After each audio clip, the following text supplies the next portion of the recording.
things I really, really love about working at Soul Shoppe is that we're constantly adapting to the needs of our community, and we're always receiving requests to do special things to meet the needs of those that we serve. Like, Molly, do you have any examples of anything you've had to do? Yeah, totally. Actually, just last week, there's this 5th grade class that I work with, and over the course of the year, I'd just been noticing that they were not quite opening up in the way that I'd seen in other groups. And I spoke with the principal about it, and she gave me some pretty good feedback about what I could be doing differently and what she thought that this group really needed. So what I ended up doing is, in the next workshop, I did an exercise called If You Really Knew Me. Yeah, it's a juicy one. Essentially how it works is you create a question. If you really knew me, you'd know that I blank. And you go with a partner, and you just trade off sharing your If You Really Knew Me's.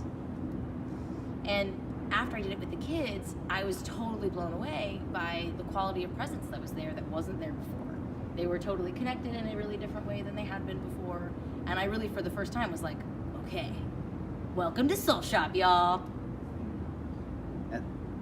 I've actually done that activity before. Yeah. I love that activity. One thing that I think is really, really special about that activity is the way that it helps me personally and the students cultivate empathy by understanding each other's stories. It's so easy to judge another person if we don't really understand where they're coming from.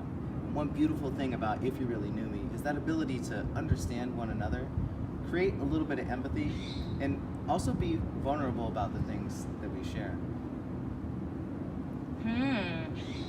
I feel a Soul Shoppe Challenge coming. Now, for your Soul Shoppe challenge, we challenge you to using the If You Really Knew Me activity in at least one of your communities that really needs to kind of open up and get a little more real with each other. Now, James, when could you use the If You Really Knew Me activity? It's a really great question, Molly. One time, I guess, one space you could use the If You Really Knew Me is at work, right? And so If You Really Knew Me doesn't always have to be really, really deep, right? If You Really Knew Me can start with maybe a lighter, more fun, playful question.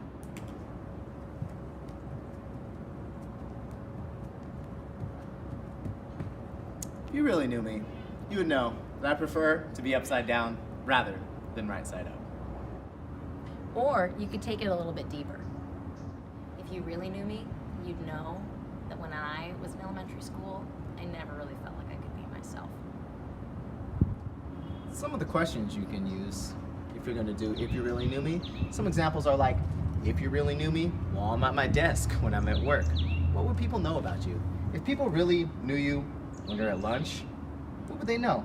Oh, what would people know about you if they knew what you were like with your friends? Now that one might be a little bit more vulnerable, so choose how you share the questions. These are all just small examples, and feel free to create your own questions and practice sharing with the friends, the people around you, maybe even your kids if you have them, what they would know if they really knew you.